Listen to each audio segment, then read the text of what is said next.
अगर आप भी चाहते हैं गेहूं की फसल में आपको ज़्यादा पैदावार मिल सके तो आपको ये वीडियो पूरा ज़रूर देखना चाहिए। आज की वीडियो में हम ऐसी बहुत सारी जानकारी आप सभी को देने वाले हैं। भले ये छोटी छोटी जानकारी है लेकिन आपको काफ़ी काम आने वाली है।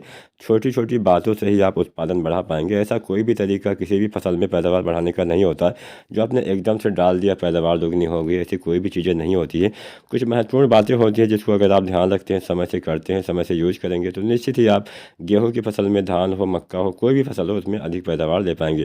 फिलहाल आज की वीडियो में हम गेहूं की फसल के बारे में ही बात करने वाले हैं कि गेहूं में पैदावार बढ़ाने के लिए हमें क्या करना चाहिए, कौन से तरीके अपनाने चाहिए, कौन सी बातों का ध्यान रखना चाहिए। सबसे पहले किसान भाइयों आपको ध्यान रखना है बीज चयन के ऊपर। बीज चयन काफ़ी ज़रूरी हो जाते हैं। अगर आप अच्छी किस्म नहीं लगाएंगे तो उत्पादन अच्छा नहीं मिलेगा। ऐसी बहुत सारी किस्में आई हैं जिसके ऊपर हमने वीडियो भी बनाया हुआ है, तो हमारी वीडियो देख के भी कोई किस्म का चयन कर सकते हैं। या फिर अगर आपको समझ में नहीं आता है तो अपने आसपास के बहुत सारे ऐसे किसान भाई होंगे जो अच्छी खेती करते होंगे, आप एक बार उनसे भी संपर्क कर सकते हैं कि हमारे क्षेत्र में कौन सी किस्में अच्छा पैदावार देती हो। अपने क्षेत्र के हिसाब से ही आपको किस्मों का चयन करना है। इस बात का ध्यान रखिए कि जो किस्म आपके क्षेत्र में अच्छा पैदावार देती हो वही लगाइएगा। ऐसा नहीं कि हाँ कोई किस्म आप झारखंड वाली लगा रहे हो उत्तर प्रदेश में, तो हो सकता है वहाँ पर पैदावार ना दे पाए। तो किस्मों जब हम किस्में बताते हैं तो साथ में ये भी बता देते हैं कि इसको कहाँ पर लगाया जाता है। तो इसलिए आपको किस्मों के साथ साथ ये भी ध्यान रखना है कि हाँ ये किस्म यहाँ पे लगाई जाती है। तो पहली बात तो आपको किस्मों के चयन पे करना है। हमेशा अच्छी दुकानों से, प्रमाणित संस्थाओं से ही बीज की खरीदारी करनी है। बीज में बहुत धांधली इस साल हो रही है। ऐसे बहुत सारे मामले आए हैं जो गलत बीज दे रहे हैं, तो आपको इस बात का ध्यान रखना है कि अगर बीज ही गलत रहेगा तो उत्पादन हमें कहाँ से ज़्यादा मिल पाएगा। तो इस बात का ध्यान रखिएगा। हमेशा खुले पैकेट वाले बीज या खुली बोरियों वाले बीज आपको बिल्कुल भी नहीं लेने। अच्छे से आपको पहले खोजबीन करने के बाद ही बीज का चयन करना चाहिए। इसके बाद में बुआई आपको करनी है। हमेशा समतल खेतों का चयन करना है जिसमें पानी मतलब बराबर से सारे खेत में फैल जाए। ऐसा नहीं कि एक खेत में एक जगह पे पानी भरा रहे, एक जगह पे पानी पहुँचे ही ना। ऐसा करने से एक नुकसान ये होता है कि मान लीजिए किसी जगह पे पानी काफ़ी ज़्यादा इकट्ठा हो गया, वहाँ की फसल पीली हो जाती है, जो काफ़ी कमज़ोर हो जाती है, ग्रोथ रुक जाती है, फुटा हुआ बढ़वा रुक जाती है, जो उत्पादन में सीधा सीधा कमी लाती है। तो आपको हमेशा पहले अगर आपका व्यवस्था हो तो अभी समतल करवा लीजिए, अभी भी टाइम है।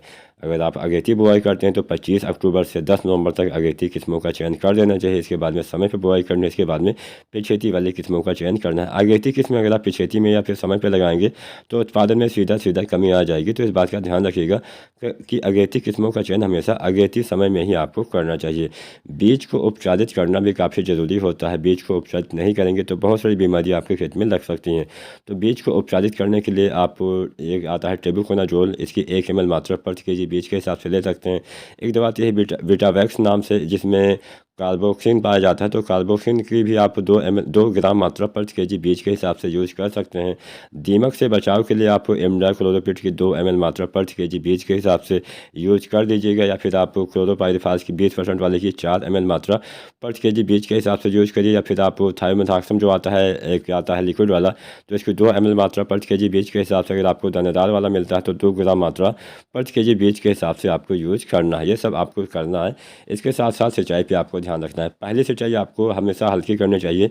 पहली और आखिरी सिंचाई आपको हल्की ही करनी होती है। पहली सिंचाई आपको 21 से 25 दिन पे कर देनी चाहिए। अगर आपके वहाँ पे हल्की सिंचाई, मान लीजिए बारिश हो गई, तो ये समय आप थोड़ा आगे भी बढ़ा सकते हैं। मान लीजिए बारिश नहीं होती है तो आपको पहली सिंचाई 21 दिन के बाद अवश्य करनी चाहिए। पहली सिंचाई अगर आप बहुत ज़्यादा पहली सिंचाई पर पानी भर देंगे तो फसल पीली हो जाती है, जो काफ़ी नुकसानदायक होता है। आपकी फसल शुरुआत से ही कमज़ोर हो जाएगी और कल्लों की आपकी बढ़वार नहीं हो पाएगी। सिंचाई की कुछ अवस्थाएँ होती है, वो भी मैं आपको बता दूँ।